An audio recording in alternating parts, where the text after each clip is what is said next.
எந்த மனுஷனெல்லாம் எழுதப்பட்ட கர்த்தருடைய வார்த்தையை பேசுகிறானோ அங்கெல்லாம் கர்த்தருடைய வல்லமை கட்டவிழ்க்கப்படுகிறது. கர்த்தர் அற்புதங்களை செய்கிறார். தேவனுடைய வல்லமை கட்டவிழ்க்கப்படுகிற வாய்க்கால் எது? கர்த்தருடைய சித்தத்தை பேசுவது, கர்த்தருடைய வார்த்தையை பேசுவது.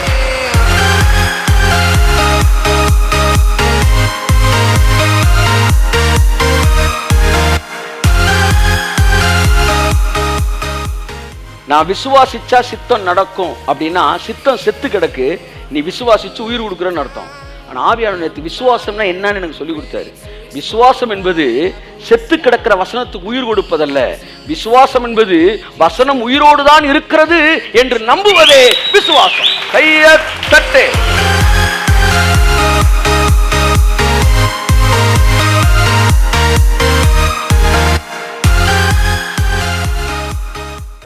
ஹல்லேலூயா.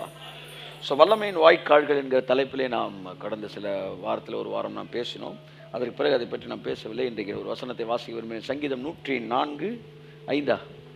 கர்த்தரையும் வல்லமையும் நாடுங்கள். வாசிப்போம்.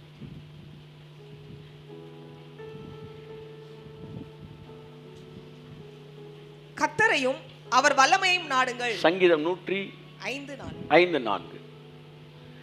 கர்த்தரையும் அவருடைய வல்லமையும் நாடுங்கள், அவருடைய சமூகத்தை நித்தமும் தேடுங்கள். என் அன்புக்குரியவர்களே, வேதம் நம்மை கர்த்தரை நாடுவதற்கு தேடுவதற்கு மட்டும் சொல்லித்தரவில்லை, கர்த்தரையும் அவருடைய வல்லமையையும் நாடுங்கள். எல்லாம் சொல்லுங்க, கர்த்தரை மாத்திரமல்ல அவருடைய வல்லமையும் நாடுங்கள்.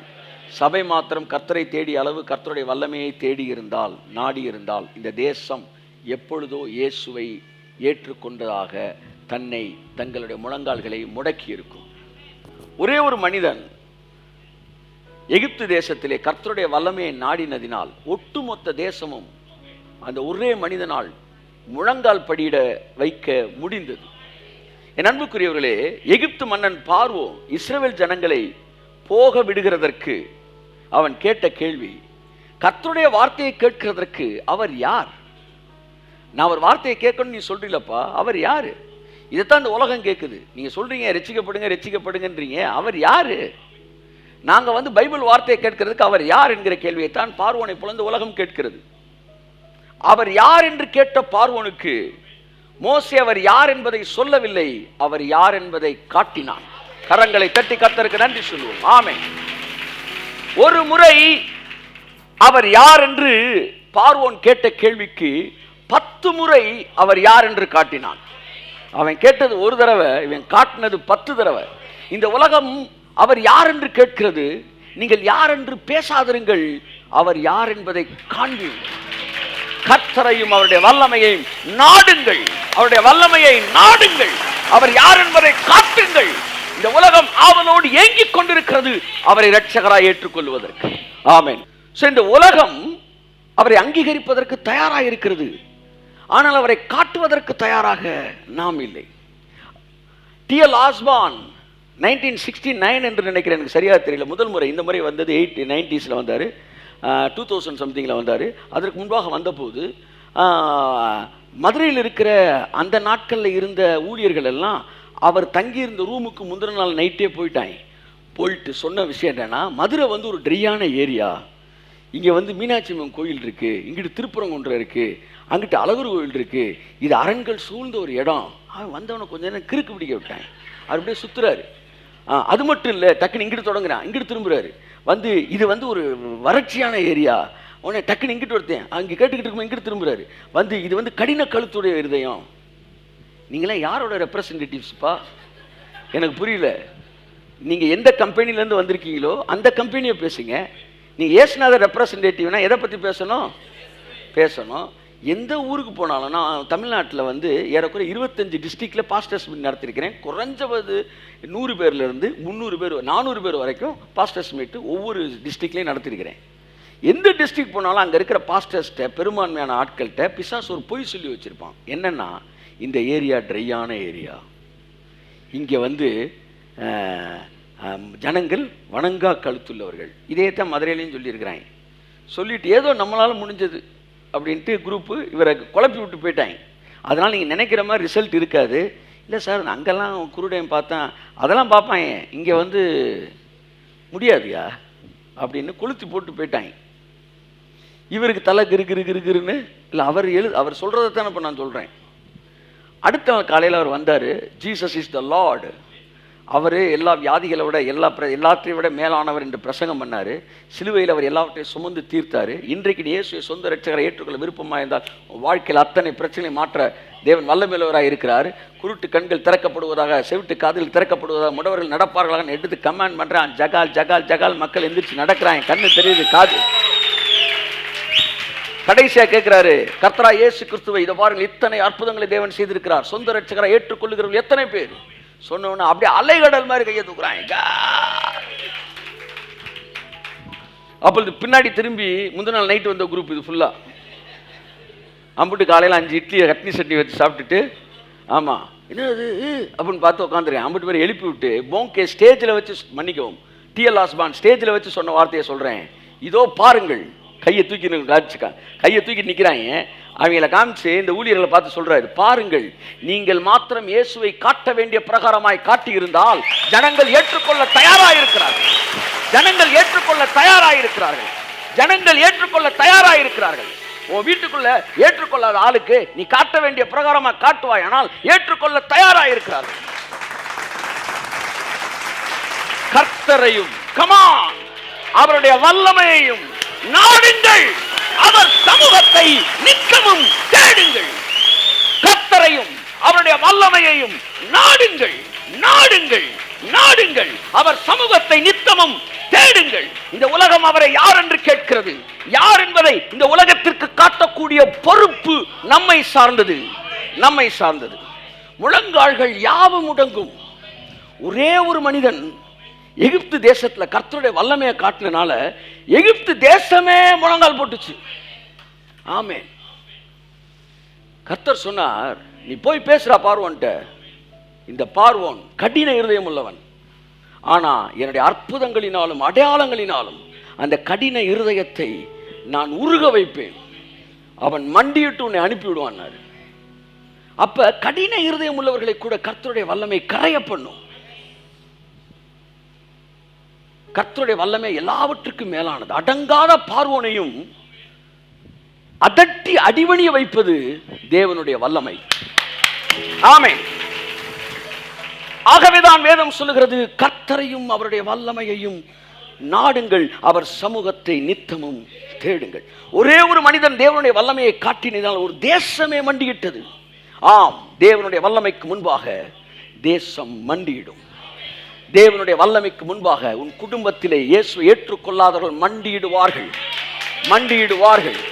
உங்களுக்கு எதிர்ப்பு காட்டுகிறவர்கள் மண்டியிடுவார்கள். கர்த்தருடைய வல்லமையை சபை நாடுகிற நேரம் வந்திருக்கிறது. கரங்களை தட்டி கர்த்தருக்கு நன்றி சொல்லுவோம். கடின மனதையும் கரைக்கக்கூடிய வல்லமை தேவனிடத்தில் உண்டு. ஆமென், ஆமென், ஆமென், ஆமென், ஆமென், ஆமென், ஆமென். நீங்கள் விசுவாசத்தில் இருக்கும்போது ஒரே ஒரு எதிர்மறையான செய்தி,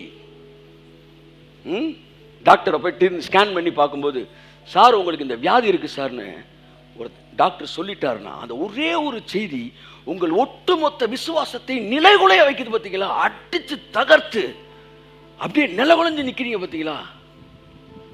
அதுதான் பிசாசோட வல்லமை.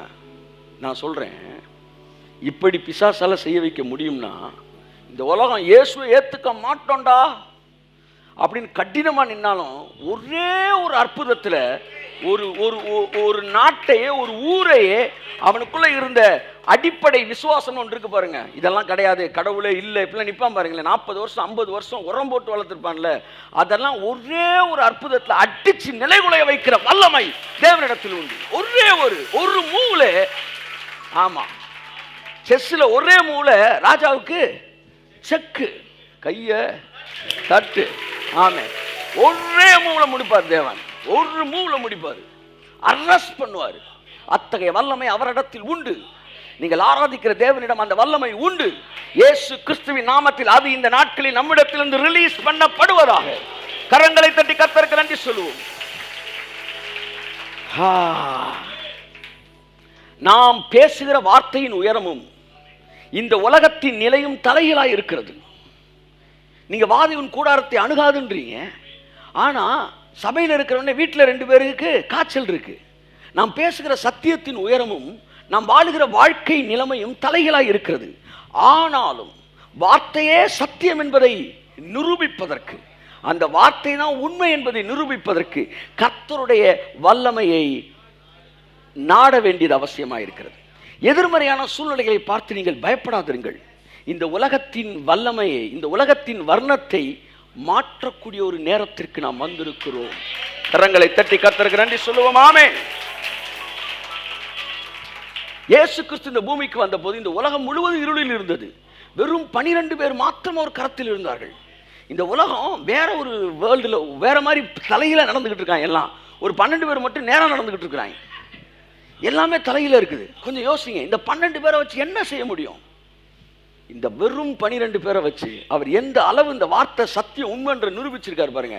இந்த 12 பேரை வச்சு இன்னைக்கு உலகத்துல நம்பர் 1 ரிலீஜன்ற பேர்ல நம்பர் 1 மார்க்கமாக இன்றைக்கு கிறிஸ்தவம் நிக்குது. உலக மக்கள் தொகையிலே முதலிடத்தில் கிறிஸ்தவர்கள் இருப்பதற்கு காரணம் வெறும் 12 பேர். அடுத்த கேள்வி நீங்க கேட்கலாம், சார் அதுக்கு 2000 வருஷம் ஆயிருக்குல்ல சார்னு. 2000 வருஷம் ஆகல, வெறும் 70 வருஷத்துல, வெறும் 80 வருஷத்துல இந்த உலகத்தின் பல நாடுகளுக்கு கிறிஸ்தவர்கள் கடந்து சென்றார்கள். அதுதான் ஹிஸ்டரி. ஆமா, இயேசு மரிச்ச அடுத்த 15-20 வருஷத்துக்குள்ள இந்தியாவுக்கு வந்துருச்சு சார் சுவிசேஷம். கையை தட்டுங்க சார். அதே போக்கில் போயிருந்தாச்சுன்னா என்ன நடந்திருக்கும்னா, கிபி இயேசு வந்து மரித்து அடுத்த ஒரு 100 வருஷத்துக்குள்ள உலகம் முழுவதும் கிறிஸ்தவமாக இருப்பாங்க. ஆனால் நடந்தது என்ன? போகக்கூடாத இடத்துக்கு போய் சேரக்கூடாத நபர்களோடு சேர்ந்து ரோமாபுரியில் போய் கிறிஸ்தவம் என்ன செஞ்சிருச்சு? தூங்கிருச்சு. ரோம் நகரம் கான்ஸ்டாண்டினோபிள் ஆட்சி காலத்தில் கிபி 400 இருந்து 1400 வரைக்கும் 10 நூற்றாண்டு கிறிஸ்தவம் கடவுளுடைய வல்லமையை நாடாமல் அரசனின் வல்லமையை நாடியது. என்றைக்கு கிறிஸ்தவம் தேவனுடைய வல்லமையை மறந்து ராஜாவின் வல்லமை பக்கம் திரும்பியதோ அன்றைக்கு கிறிஸ்தவத்தின் வளர்ச்சி நின்று போனது. ரோமபுரியில் போய் கிறிஸ்தவம் தூங்கிவிட்டது. இந்த உலகத்திலே ஹாலிவுட்டை விட மோசமான ஒரு இடம் இருக்கும் என்றால் அது ரோமாபுரி என்று நான் சொல்லுகிறேன். உலகம் முழுவதும் பாவத்தை அனுப்பிக்கிட்டு இருக்கிற ஹாலிவுட்டை விட தவறாக எடுத்துக்கொள்ள வேண்டாம். இன்றைக்கு கிறிஸ்தவத்தின் தலைமைச் செயலகம் என்று சொல்லப்படுகிற ரோம் நகரம் தான் கிறிஸ்தவத்தின் வீழ்ச்சிக்கு காரணமாக இருக்கிறது. அப்படித்தான் போய் ராஜாவோட காலில் மடங்கிட்டாங்க. 400 இருந்து 1400 வரைக்கும் 10 நூற்றாண்டு வெட்டியா போச்சு. நான் உங்களுக்கு சொல்லுகிறேன், என்றைக்கெல்லாம் கர்த்தருடைய வல்லமையை நாடுவரை விட்டு மனிதனுடைய வல்லமையை, அரசியல்வாதிகள் வல்லமையை, அரசியலின் வல்லமையும் ராஜாக்களின் வல்லமையும் சபையும் மக்களும் நாடுகிறார்களோ அன்றைக்கு தேவனுடைய வல்லமை செயல்படுவது நின்று போகிறது. அன்றைக்கு சபை இருண்ட காலத்துக்குள் வருகிறது. உடைத்தெறிவோம், இனி மனிதனுடைய வல்லமை அல்ல, கர்த்தருடைய வல்லமையை நாடுகிறோம் என்ற இடத்திற்கு சபை திரும்பும் போது 70 ஆண்டுகளுக்குள்ளாய் 80 ஆண்டுகளுக்குள்ளாய் இந்தியாவிற்கு தேவனுடைய வார்த்தை வந்தது போல உலகம் முழுவதும் அது கடந்து செல்லும். சபையே அரசியல் கட்சி ஆரம்பிக்கிறது, அது ஆரம்பிக்கிறது, இது ஆரம்பிக்கிறது. தேவனுடைய வல்லமையை நாடுங்கள், கர்த்தரை வல்லமையை நாடுங்கள். 15ஆம் நூற்றாண்டு 16ஆம் நூற்றாண்டு மார்ட்டின் லூத்தர் வராரு. அடுத்து திரும்ப ரிவைவல் ஸ்டார்ட் ஆகுது. 1400 கான்ஸ்டாண்டினோபிள் இந்த குரூப் ரோம்ல வந்து ஒரு பெரிய பிரேக்கை உண்டாக்குறாரு. ரோம் நகரம் அப்படியே வளர்ந்து ஆக்டோபஸ் மாதிரி நின்று கிறிஸ்தவத்தை வளர விடாம அது வந்து ராஜாக்களுடைய சமயமாய் மாற்றி அது அப்படியே வந்து பிராக்கெட் போட்டு கோழி குஞ்ச வந்து கூடைய போட்டு கவுத்துற மாதிரி கவுத்தி வச்சிருக்கு. உலகம் முழுவதும் போகல கிறிஸ்தவம். அந்த நேரத்தில் தேவன் அவர்களுக்குள் இருந்து எகிப்தின் அரண்மனைக்குள் இருந்து மோசையை எழுப்பியது போல ரோமபுரிக்குள் இருந்து ரோம அந்த அந்த ஃபாதர்ஸ்குள்ள இருந்து யார் எழுப்புறாரு? Martin Luther எழுப்புறாரு. கையை தட்டு. ஆமே ஆமே. முழங்கார் படியிட்டு இத்தனை படிகள் ஏறினால் பாவம் மன்னிக்கப்படும் என்று தவறான நூற்றுக்கணக்கான உபதேசங்கள் சொல்லப்பட்டது. பாவ மன்னிப்பு சீட்டு விற்கப்பட்டது. பாவ மன்னிப்புக்கான சீட்டு வந்து விலை சொல்லி விற்கப்பட்டது. செத்தவர்களுக்கான பாவ மன்னிப்பு கொடுக்கப்பட்டது. செத்தவனுக்கு ஞானஸ்தானம் கொடுத்தாங்க, நிறைய பேருக்கு ஞானஸ்தானம் கொடுத்தாங்க. வந்து ராஜாக்களுடைய பிள்ளைகளுக்கு ஸ்பெஷலாக பல விஷயங்கள்லாம் வேத வசனத்தை மாற்றினார்கள். முழங்கால் போட்டுட்டே நீ இவ்வளவு தூரம் ஏறினா பாவம் மன்னிக்கப்படும். தொடர்ந்து மார்ட்டின் லூத்தர் என்ன செய்யறாரு? திறந்த பைபிளோடு அப்படியே முழங்கால் போட்டு ஏறுறாரு, பாவத்தை அறிக்கையிட்டுக்கிட்டே. திடீர்னு ஒரு வசனம் கண்ணில் படுது, தன் விசுவாசத்தினால் நீதிமான் பிழைப்பான்.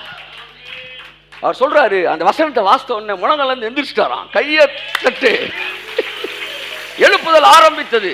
அடுத்து 16, 17, அதுக்கப்புறம் 17 கேத்தலிக்ல ரிஃபார்மேஷன், வந்து protestant reformation, 18 age of enlightenment, John Wesley, Charles Wesley, George Whitefield, இவங்கெல்லாம் புறப்பட்டு வெளியே வராங்க.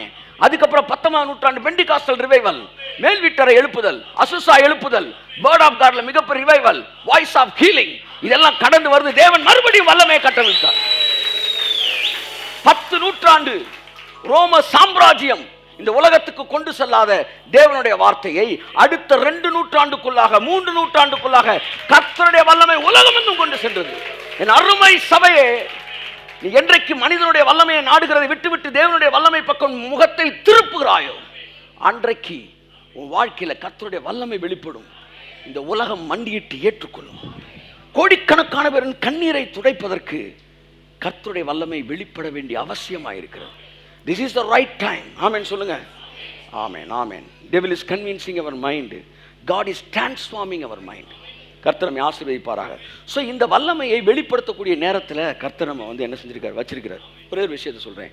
இந்த வல்லமையை கர்த்தர் என்னென்ன வாய்க்கால்கள் மூலமாய் ரிலீஸ் பண்ணுறாரு அப்படின்றத நம்ம பார்த்தோம். Number 1, in the name of Jesus. இயேசுவின் நாமத்தை நீங்கள் பயன்படுத்தும் போது உங்களுடைய வல்லமை அல்ல, அந்த நாமத்திற்கான வல்லமை உங்களிடமிருந்து என்ன செய்கிறது, கட்டவிழ்க்கப்படுகிறது. ஆகவே நீங்கள் போய் நிற்கும்போது நீங்கள் சாதாரண ஆளாக இருந்தாலும் இயேசுநாதர் பேரை சொன்னால், எப்படி ஒரு ஹாஸ்பிட்டலுக்கு நுழையும் போது ஒரு டீன் பேரோடு நுழையும் போது அந்த ஹாஸ்பிட்டல் அந்த டிபார்ட்மெண்ட்டே அதிருது. ஏன்? நான் படிச்சிருக்கேனா? நான் படிக்கலை. நான் மெடிக்கலில் நுழைஞ்சிருக்கேனா? ஆளை. நான் டாக்டரா? இல்லை. நான் ப்ரொஃபஸரா? இல்லை. ஆனால் நான் கொண்டு போயிருக்கிற பேர், அந்த பேரில் நான் போறனால அந்த பேருக்கு என்ன மரியாதை கொடுக்கப்படுதோ அந்த மரியாதை எனக்கு கொடுக்கப்படுகிறது. உண்மை என்றால் இயேசுவின் நாமத்திற்கு வானோர் பூதலத்தோர் பூமியின் கீழானோருடைய முழங்கால்கள் முடங்கும் என்று சொல்லும் என்றால், அந்த நாமத்தை நீ எடுத்துக்கொண்டு போய் ஜெபம் செய்யும் போது, ஒரு வியாதிக்கு கட்டளையிடும் போது அது அப்படியே உனக்கு முன்பாய் கீழ்ப்படுகிறது. கரங்களை தட்டி கர்த்தருக்கு நன்றி சொல்லுவோம். Amen. Praise God. Thank you Lord. மோசே எதிர்மறையான அற்புதங்களை செய்தான். Moses he performed negative miracles, but Jesus performed positive miracles. Moses turned the water into blood. Jesus turned the water into wine. He made it useless. ஆமா, அவன் குடிச்சுக்கிட்டு தண்ணியை குடிக்க விடாம பண்ணிட்டான் மோசே.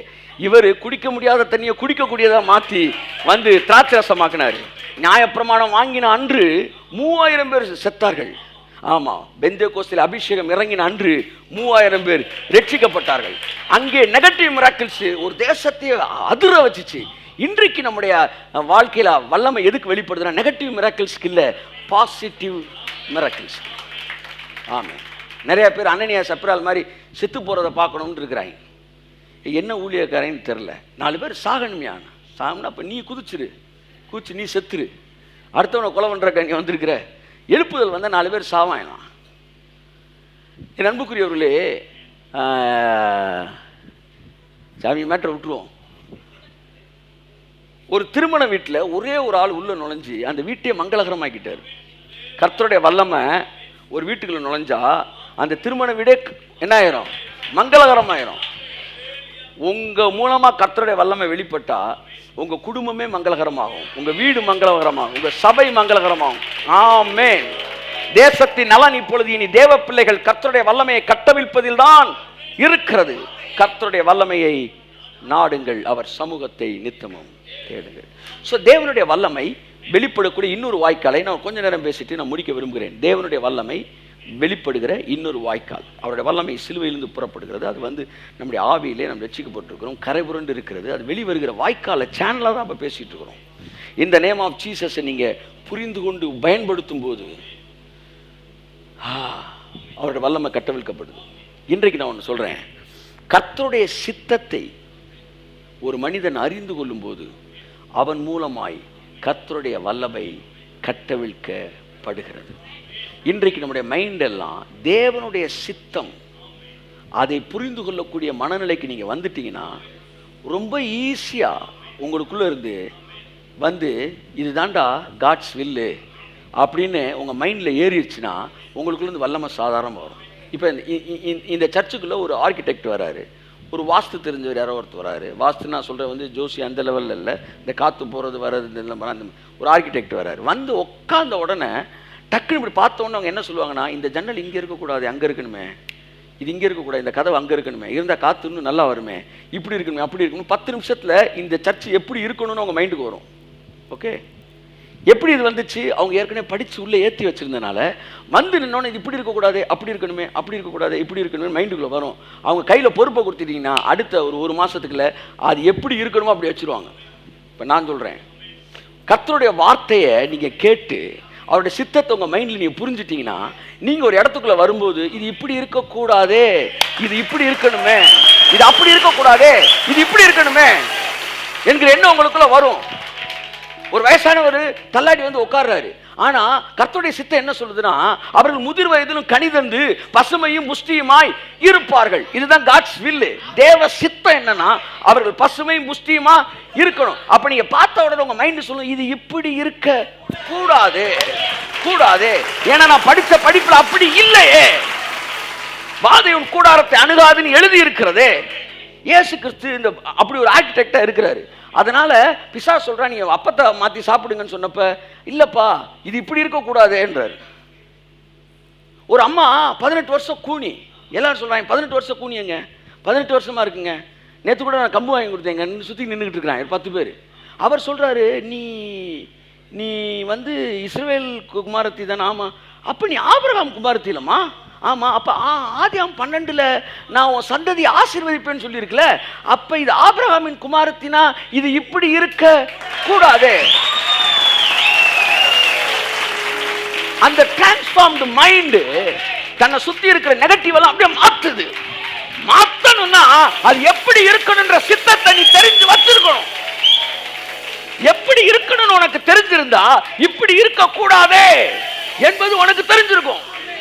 ஆனா நம்ம இப்படித்தான் இருக்கும்னு சொல்லி இந்த உலகம் சொன்னதை கேட்டு வச்சனால வயசாகி போச்சுல, வந்து கிளைமேட்டும் மாறுதுல சார், மழை அடிக்குதுல, வெயில் அடிக்குதுல, 2 அடிக்கதான் செய்யும், அதான் மாறி மாறி ஒன்று அடிக்குது,